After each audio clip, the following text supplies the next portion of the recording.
I can imagine when you step foot in San Juan Center for the first time and you look around, you will know that it is unlike any other facility. Maybe you've come here from another facility, and sure, the room is rearranged differently, the radar looks a little different, maybe the data tags look a little different.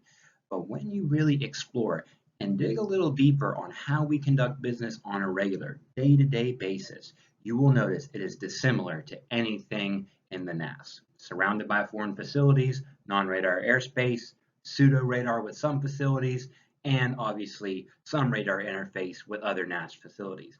So it's an awesome opportunity for you to learn a part of air traffic control that not too many people get to see. And you should think of that as a point of pride.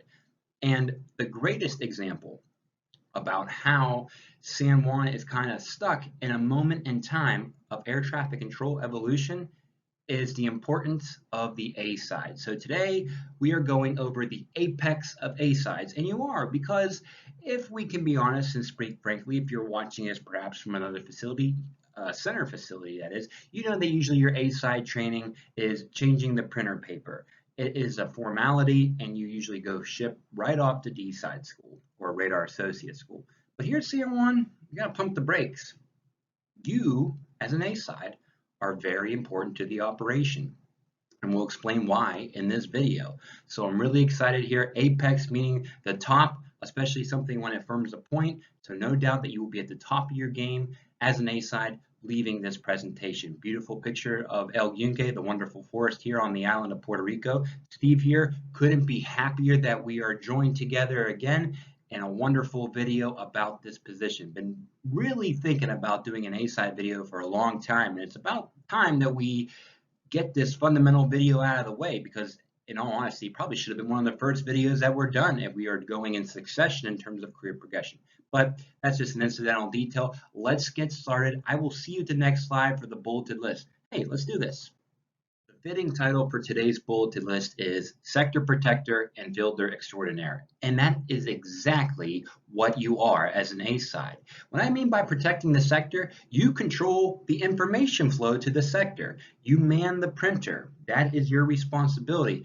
And you look at the strips that print out, you sift through them, and you filter out what is garbage and what vital flight plan information or even general information needs to be distributed to the two positions at your left, the D side and the R side. So it is a very interesting job. And for a person who is coming from the educational environment, from the academy, and downstairs for that A-side class, A-side and flight data class here at San Juan, it is a tremendous responsibility as you just start off in your FAA training. So it's important.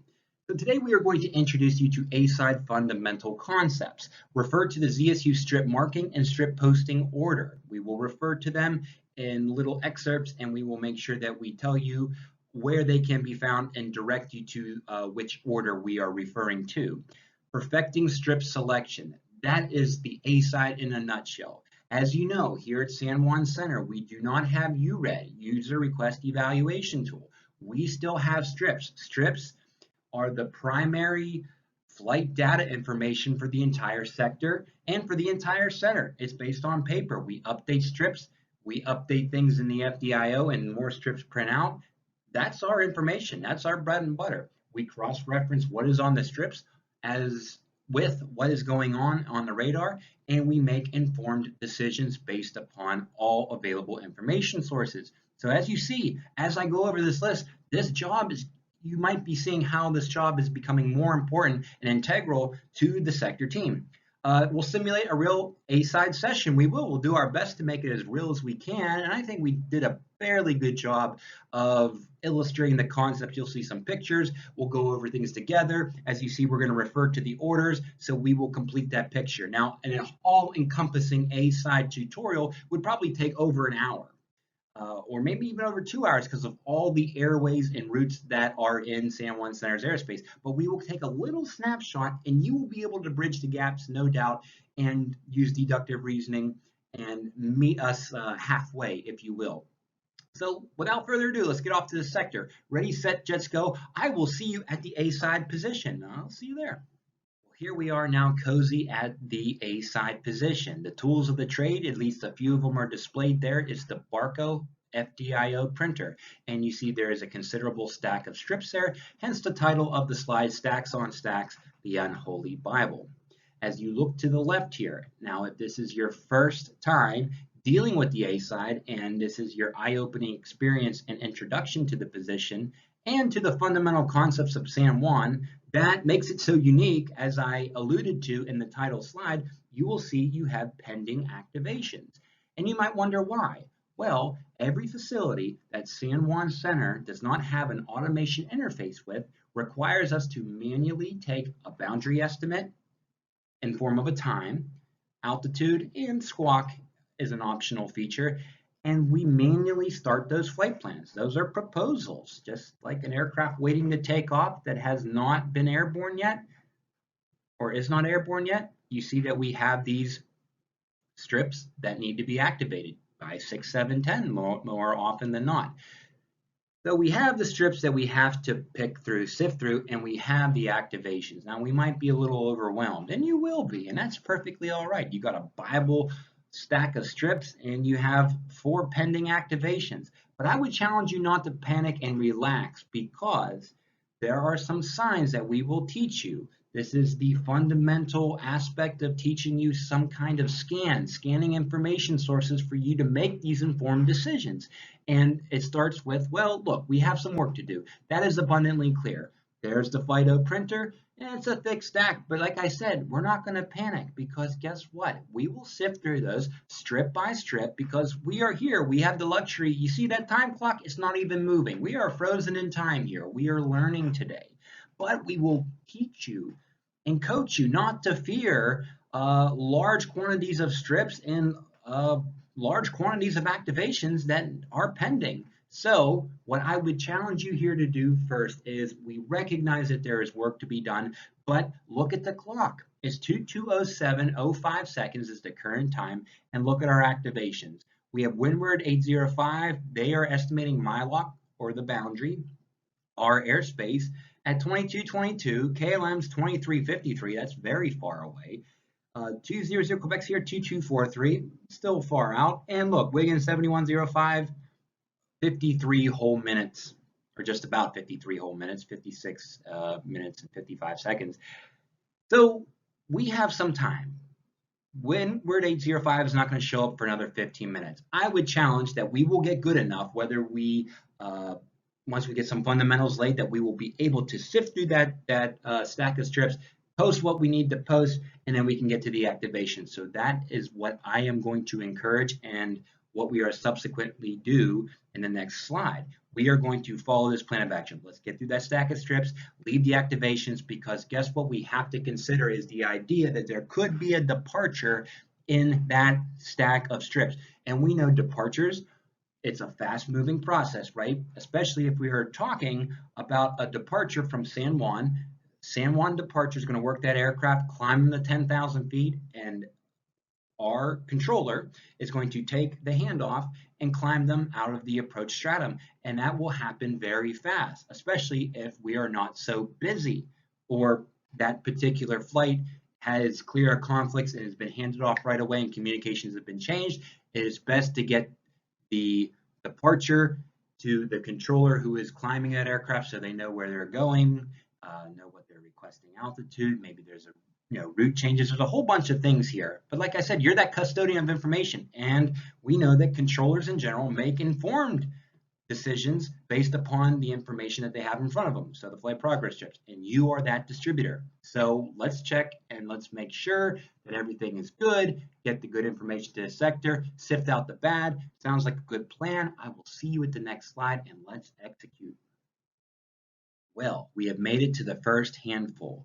A slight disclaimer here for you. Know that not every strip that you see in that printer as you pull it out, you are going to put in a flight progress strip holder.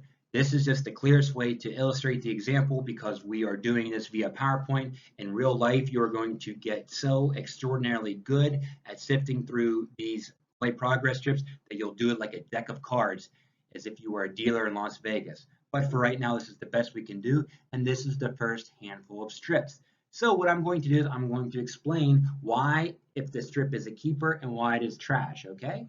So let's start off with this jet air 523. The first thing that my eyes fixate is I see TNCM and a proposal time, and my spidey senses are already tingling knowing that since Juliana is an approach control in an airport, that we delegate airspace to them and we share a vertical and lateral boundary with them, we are automatically thinking, hey, this is probably important because we have to give this clearance to a Juliana controller over the telephone line. And this strip, this proposal strip, facilitates our coordination rather well. We're able to give this clearance and mark it up accordingly. So let's take it strip by strip. Boom, keeper, TNCM proposal. Wonderful. And we are going to overwrite that slight little black arrow. We are going to reinforce it with red ink and draw a red arrow because, as per the strip marking order, a red arrow in block 16 of the strip to indicate departure, a departure to an approach control, which kind of summarizes our relationship with Juliana rather perfectly. Their approach control, we're the overlying center, and that is the departure eventually going to enter our airspace. And since we do not share a radar interface with them or any automation with Juliana, at least at the time of this video, you are going to place a red letter M in block 28 of the flight progress strip to indicate that coordination has been affected to transition from radar to non-radar and vice versa. So there you go. Good job. You marked up your first successful strip as an A side. And you are done. And what you would do is you would take that strip and post it. If the D side doesn't mind, they might even tell you to post that in the suspense bay, but I'm not going to tell you to do that.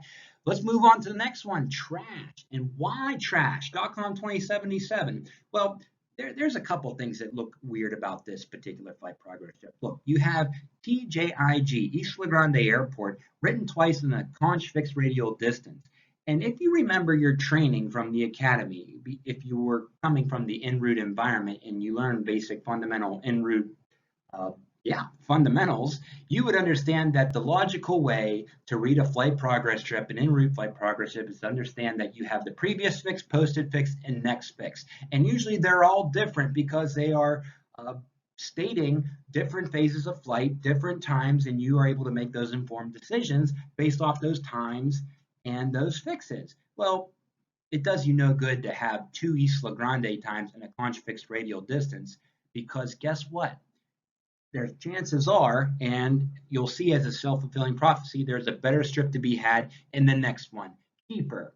Why keeper? Because it's Yankee 280. Isla Grande, Coney, Yankee 280.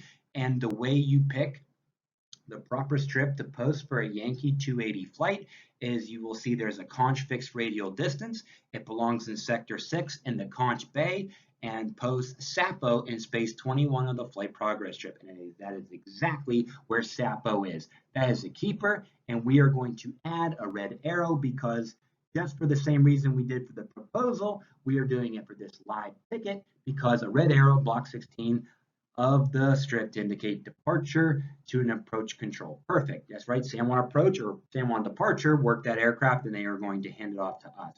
That means, guess what? Once you keep that, any other subsequent .com ticket for Sector 6 is going to be trash.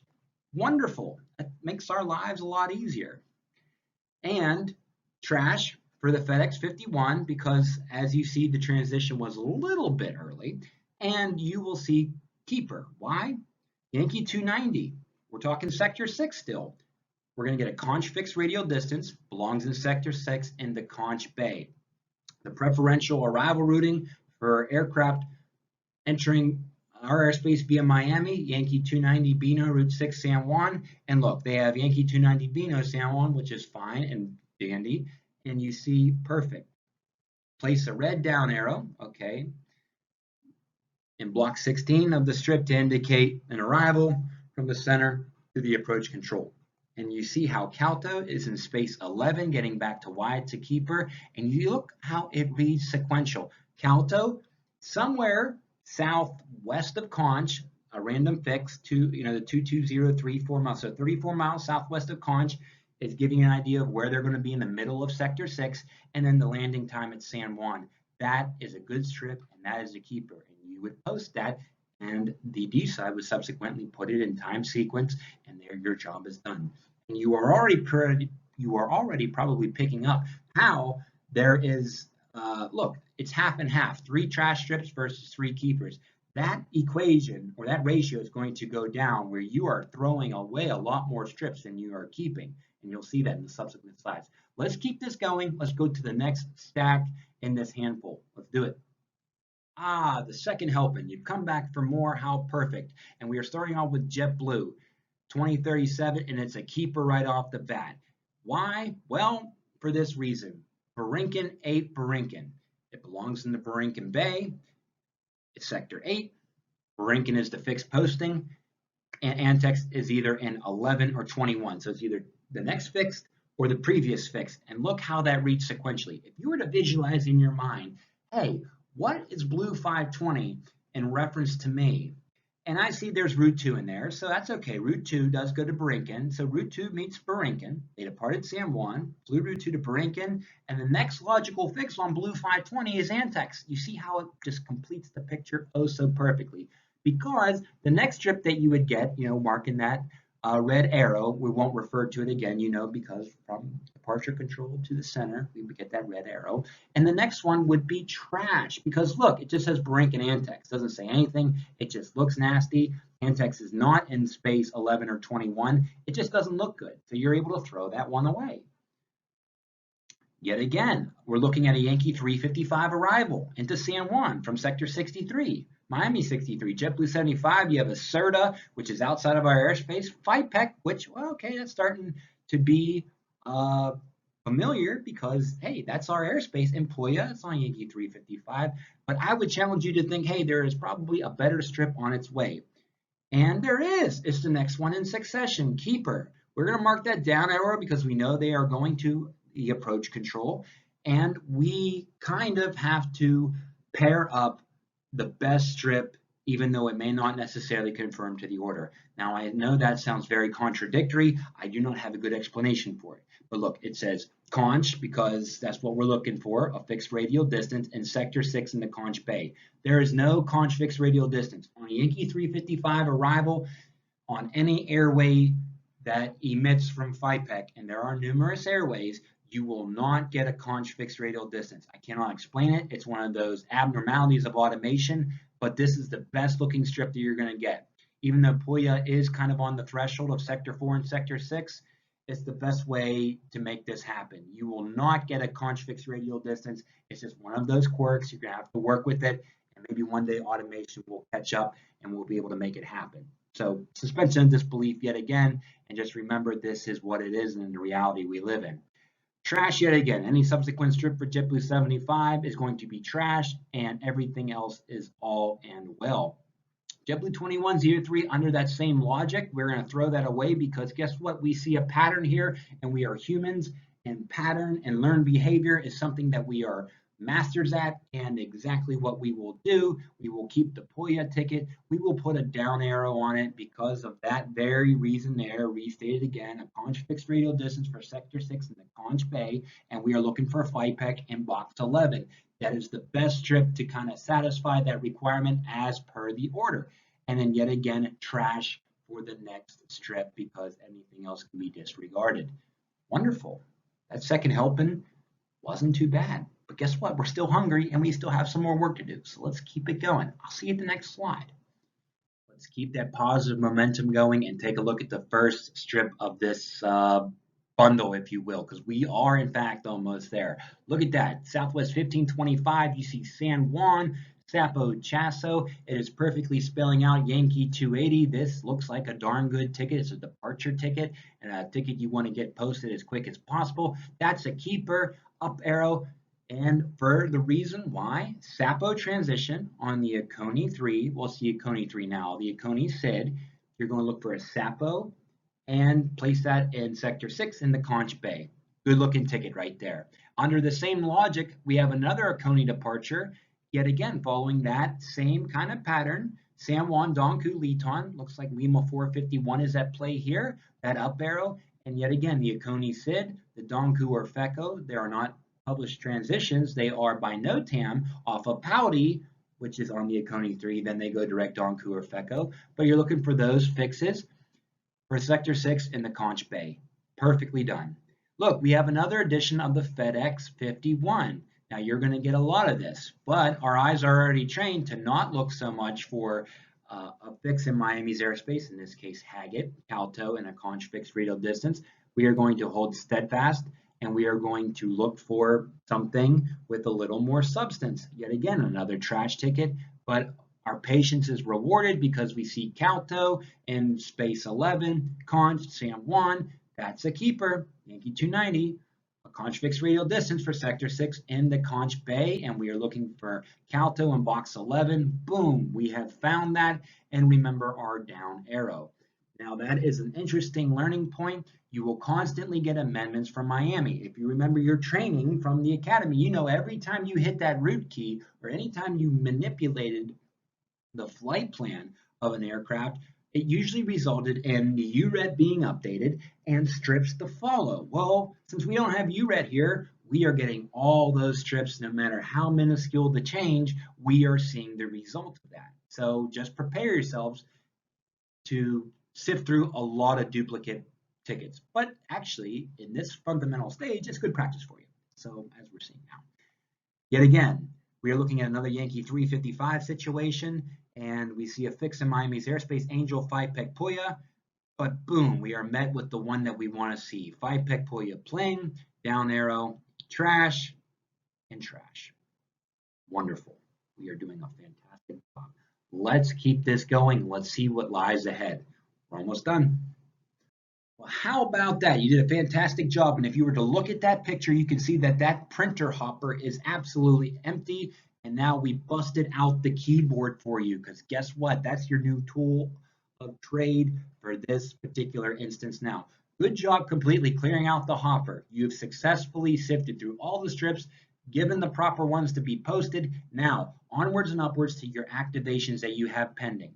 Now, the time is still frozen, but you know that maybe all of 45 seconds probably went by. Now that we talked about it, you'll be a machine. It won't even take you that long. You'll be through all those in 30 seconds, I would challenge. So you'll get there.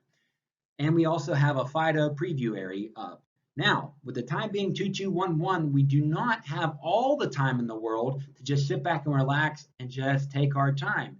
Windward 805 is estimating mylock at 2222, and if you take into account that aircraft is going to call somewhere between 30 miles away from mylock, our time should not be wasted, and we should get down to it and make decisions based upon who is closest to the boundary right now so we get that flight plan information. Speaking from experience as an R side, I would love to make sure that that ticket is activated because if Windward 805 calls me very early, I would love to know that I have a strip there and I'm like, oh, the aircraft is activated, they are approved to enter the airspace, maybe they populated my tabular list. There's a lot of peace of mind knowing that the entire team is firing on all cylinders. So with that being said, well, empty hopper, now onwards to the activations using your keyboard, and that'll be the first activation we do. Now, this is not a crash course in FDIO, but more of a refresher of your fields, characters, and inputs, so we will go through this together. A couple telltale sign things to take note of. You see Windward 805, you see how mylock is in there twice, both in box 11 and in the posted fix, and you see that plus time of 0. That means any time input that you make will not require a plus time or for you to compensate or assign a time to the fix because look, they are proposing mylock at 2300 plus 0 to mylock. That means there is nothing for you to have to do an extra step. And what I'm getting at is you can get away with doing a 7 amendment because you do not have to set the time relative to the fix. It has already done that in the flight plan by saying plus 0, this mylock, whatever time you put in there under the 7 amendment is going to be time at mylock. Sometimes you'll see in a subsequent example, and I'll show you up here. Look at Wiggins 7105 real quick. You see there's VC Bird, the airport, a plus time of 29 minutes, and then some kind of Gabar fixed radial distance. So right now, if you were to do a 7 amendment, it's going to make that reference to the bird time. And then your time would be all off because there's a plus time associated with it, the flying time. But here we don't have that problem. So we are going to type in amend because this is an amendment message. We are going to type in the CID 146 space 7 because we're doing a time amendment, and we are going to enter in the time and the altitude because look, there is a different altitude than what is filed. So an 8 amendment because we are activating it. It will not be a 9 amendment. We're going to hit enter and we are going to move on because guess what? That will cause the printer to spark with life and start spitting out strips. But we are going to get through these activations all in succession, 3 more, and then we will sift through all the strips one last time like a factory of A-sides. So good job. Let's go to the next slide together and move onwards and upwards. Good job, guys. Before we move to the next strip and time sequence, since we are dealing with multiple flight plans here, activating them, we are going to be filled to the gills with a whole bunch of strips. Strips on the board that we're going to be taking down and filing. We're going to be taking strips out of the hopper and sifting through them again. Lots of paperwork, lots of chances to get confused or kind of disoriented on where we are in our sequence in terms of what kind of work we have done. And you do not want to waste your time on double tracking and second guessing yourself about what is actually activated, what isn't, what needs to be activated. So I would suggest that you mark some kind of squiggle in red saying, hey, this is done. And you see we did that with Wiggins, we did that with Wiggins 805. So onwards to the next in time sequence. That's November 200 Quebec Sierra. Now, there's a few things to consider with this flight plan. As you see and you read across, you see that this could be an easy 7 amendment. And I would agree with you. I kind of wish it was a 7 amendment because Hillary's in there twice with a plus time of 0. But the route was corrected by the D side. They put them on standard routing. So good job, D side. Now it's for you to complete that mission. You see even the FRC is written small in red. So let's get started. Let's do a classic 6, 7, 10, and a 4. So amend. Perfect. That's the name of our message. 564. How perfect is that? We are going to assign it Hillary. For some reason the clicker's being a little slow, and we are going to type in the time. Very good. And now we get started with the good stuff here. Remember, Hillary. And then 1 dot, because not like elements, an airway and a fix, Yankee 185 to a coney. Another dot, unlike elements, because we are going to affix, or from a fix to a new airway, Yankee 308. Yet again, Yankee 308 ends at a fix called FOWI, which is absolutely fantastic. I know we're really slow typing today. That's okay, we're starting. And then from FOWI, you might be thinking, hey, is that 2 dots? Because FOWI, nah, because the FOWI 9er arrival is a procedure. So it's like an airway. So it's unlike fix, and then it ends at Miami, which is not a procedure or an airway. So it's another 1 dot. And you're gonna try using PRCO Squawk, which is always fun, and you're gonna hit enter. And guess what you're going to do? You're going to put that red squiggle, and guess what? You are going to be met with more flight progress strips. Yay, oh joy. But guess what? You only have 2 more activations to go, so you're doing just fine. So let's go to the next example, and let's get this puppy done. I'll see you there. Let's keep this positivity going and go to the next one in time sequence. We kind of touched on Wiggins 7105 already, knowing it's a prime example of where we are going to need to assign a 6, 7 because we need to have not only the fix, but we have to have the time assigned to that fix. So sure enough, that's our prime example. It also has been corrected by the D side for standard routing in the San Juan. So this is great practice. Amend, because that's an amendment message. We're going to use the CID again. We are going to assign Gabar, which is good. We are going to assign that time to Gabar as solicited by the D side. And we are going to start filling out the route string properly. Gabar, green 633 to St. Croix. Unlike element, route 4. Because that's a route. It's our domestic route system here at San Juan. ends at Vetus. Doesn't end there, but Vetus is certainly along the way. And then 2 dots, first time happening there, for the San Juan Vortex. And guess what? It's tied in because you see SJU was in the original route of flight. How perfect. Slap enter, and guess what? No surprise that you're going to be met with more strips, and remind yourself of what you have done. It's like leaving the breadcrumbs from Hansel and Gretel, like making sure you know what exactly is and what you have to return to. Perfect. Let's keep it going. We got one more, then we sift through the strips, and you're done. Let's do it. It's the last one. You're doing fantastic. Let's do it. KLM 773. Now we have a lot of time for this one, but that's okay. Let us just get everything out of the way done so we could be available to help out the sector, accomplish objectives, all that wonderful things that's written in the SOP. There's our keyboard. It's going to be an amendment message. And as you see, it's like one of those convenient messages because we are met with a purely 7 amendment, a pure 7 amendment, if you will. 7, the estimated time, 3900 for the 8 for the altitude, enter, and we do our little squiggle to say, hey, that one is done. And you would be met with an accept message and all that wonderful thing.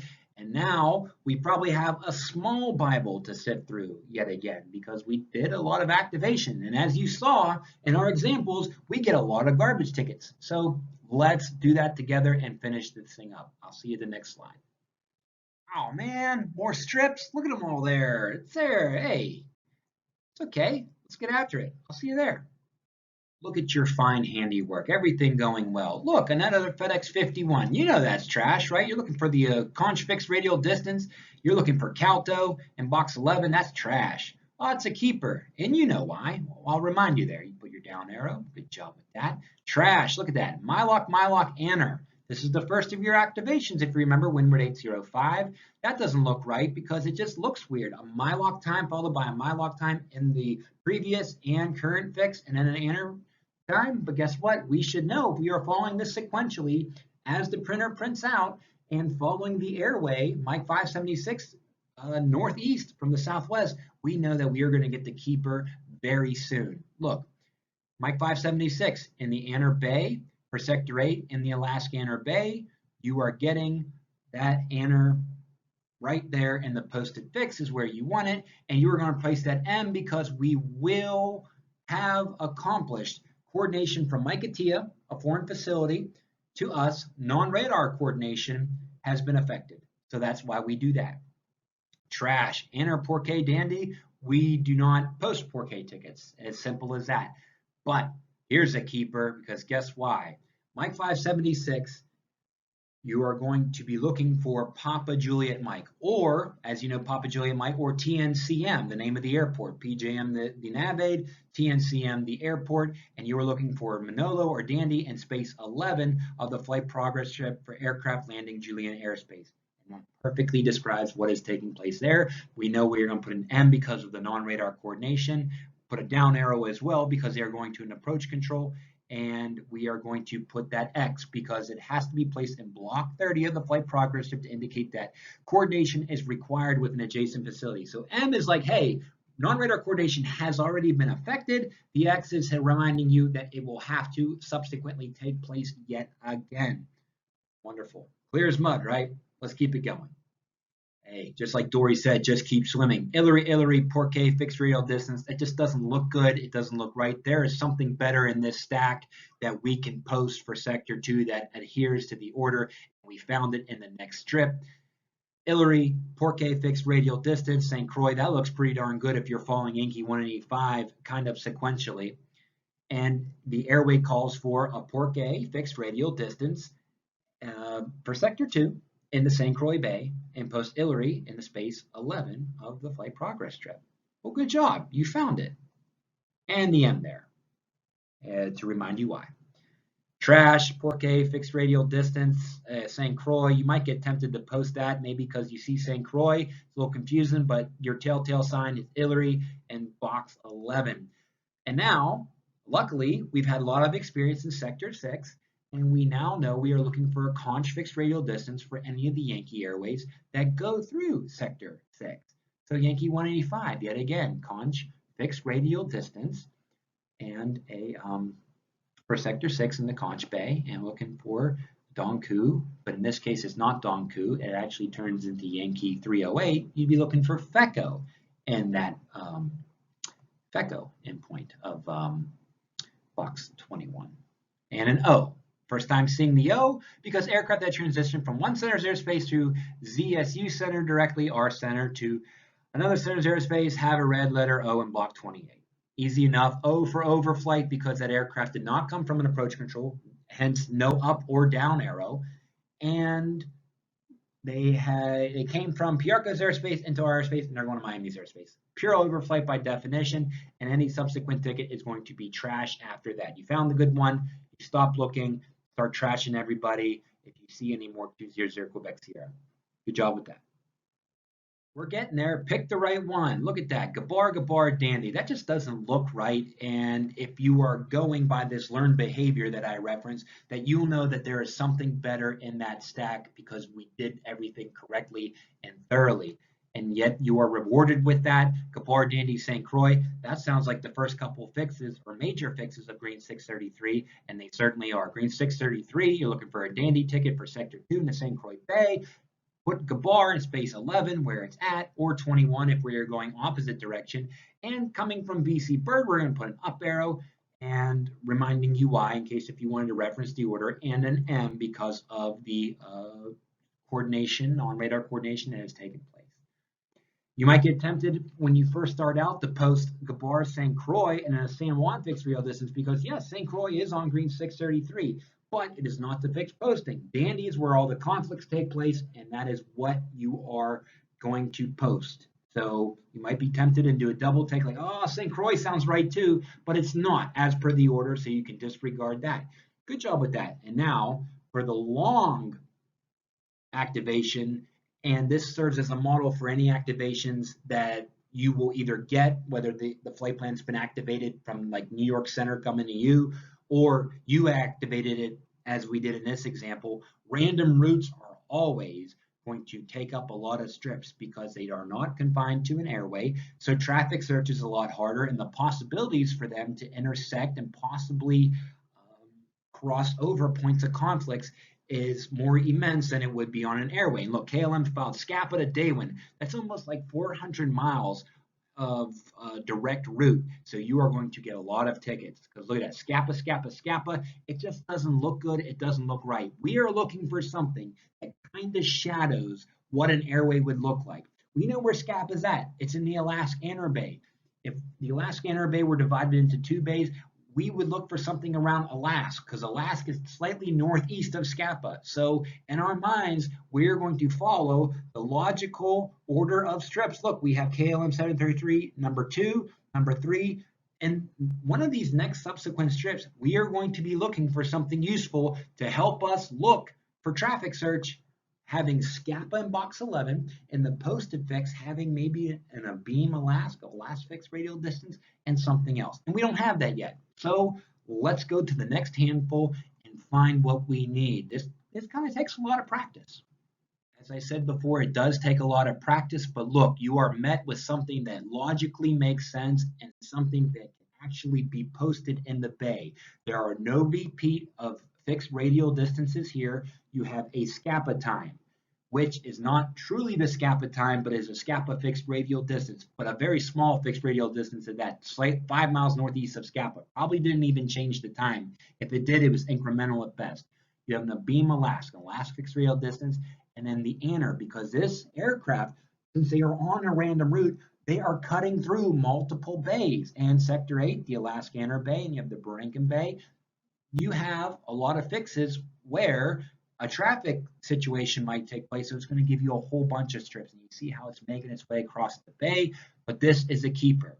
And the only way to explain that to you is to do it now or do it in the OJT environment. You will not find anything on random routes that will explicitly state this is what you pick for an aircraft going Scapa direct Daewin. You'll have to do it by feel, and you'll become very good at it, so worry not. And yet again, placing that red letter M. No big deal there. No big surprise there. And look, the rest, trash.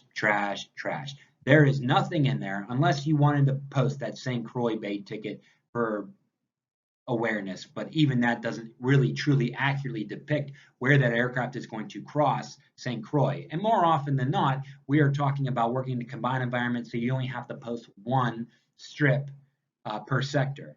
And since you're working both of them combined, you can probably get away with just keeping that KLM 733, maybe moving it over to St. Croix if you want to get technical with it. But you're allowed to keep it there in Sector 8 and just have it there. You don't have to post it twice. Now, if it were split, you might want to post that KLM 733. But it's not a coordination strip. You're not using the strip for coordination. It is purely for the custodial act of keeping the flight plan information. Next slide, we're almost done. The end of the tunnel, we see it. Here we come. Ah, the home stretch, and look at all these trash tickets. Nothing here is resembling anything that we would want to post. Throwing back ourselves back to the St. Croix ticket, you are also met with a Papa Juliet Mike, a Juliana VOR ticket too, that you can possibly post in Sector 2 for traffic search and just awareness. But we're trashing because we're just going to go steady with our Sector 8 ticket because we're working combined. And look, now judging by the thank fixed radial distance in the posted fix, we are making our way to Sector 4. So our good ticket is coming up. And sure enough, the only thing that resembles anything is this one right here, a Yayo fixed radial distance, a Nadu fixed radial distance, a Daewin fixed radial distance. It's the best we're going to get, but it logically follows the bay. Yayo Nadu bay, Nadu being in the fixed posting. The boundary fix is the last fix. The next fixed, it just makes sense. We mark up that red M, and we already know why. We're going to mark up an O because it's an overflight, came from Curacao Center, going through our center to New York Center, not stopping anywhere along the way, not descending.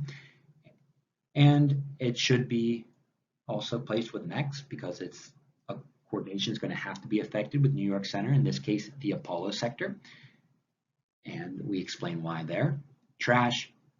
And the last thing that you might be tempted to post, especially when you're starting out, is you see this conch, Haggett. Now, this is interesting. It's trash, spoiler alert, because anytime an aircraft enters the area for where Miami has control for turns, sometimes Miami will clear them direct to a fix, and they're still in our airspace, which they're perfectly allowed to do as per our LOA. But you're going to be met, of course, with a ticket because it's in your airspace, and the computer is like, hey, we better give San Juan this ticket, letting them know what this aircraft is doing. But we can care less because Miami has communications and track control of that aircraft and turns, control for turns. So yet again, trash. You might be tempted to post this, but if you, a simple way to circumnavigate you posting these tickets is to look at the clock and say, oh, this aircraft is gone, or just realizing that you can tell that this is where Miami took the handoff. You can even look at the route string saying they cleared this aircraft at some conch fixed radial distance direct Barron, so you know that Miami, that was Miami's doing. It's basically what I'm trying to say. So wonderful job. That's it. That's the A side in a nutshell. Some airways don't make sense. Some are clearer than others. As random routes, as you see, you get a lot of trash tickets until you find the right one.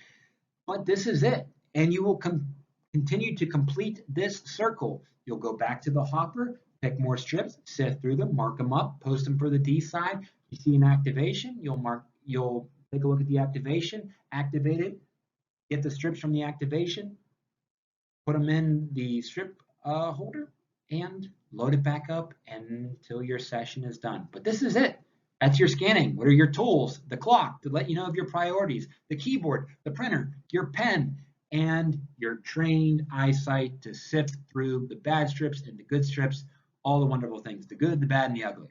And you will be absolutely wonderful at this task and be excelling in no time, I have no doubt. So great job today. Good job with that. Pat yourself on the back. You made it through a very introductory and fundamental aspect, which is going to serve as the building blocks for your career as you move forward, because everything at San Juan Center, from flight data to A side to D side to R side, everything follows a sequential climbing of the ladder where you are met with more enlightenment and more knowledge, and everything seems to make a lot more sense, and the puzzle just comes together. And it's absolutely wonderful when that light bulb goes off, understanding why everything that you have done up until this point needed to be done to reach your maximum level of efficiency and it's absolutely wonderful. So great job today, guys. Real proud of you. So it's smooth sailing from here, and I couldn't be more proud to post that picture of that heavy 777-300ER. Absolutely wonderful looking aircraft. Beautiful, United, great paint job. Wonderful job today, guys. We got a lot done in 45 minutes of time. It seemed long, but basically we encompass what your task is going to be every time you sit down for an A-side session. You just remember to scan, look at the clock, determine your priorities, mark up the strips properly. If you have more questions about what other airways look like, because there is a vast number of them that we did not cover today, but it's all the same thing. As soon as you start understanding which strips you have to post, you're going to be marking them up, activating, marking up, posting for the D side in no time, making amendments, learning to be quick with the FIDO, knowing when a 6, 7, 10 amendment is in fact a 6, 7, 10, or can you get away with making it a 7? Just wonderful stuff. And I'm very proud of you. And I hope you got something from today's little lesson on the A side. And welcome to the world of air traffic controlling at Sam One Center. A true apprenticeship as you make your way through all the stages of trading. Steve here. Could not be any more happier that we had this time together to talk a little shop. Remember, stay positive out there. Keep those attitudes just like your separation, positive. We're going to get through everything, all the adversity. I will see you next time. See you guys.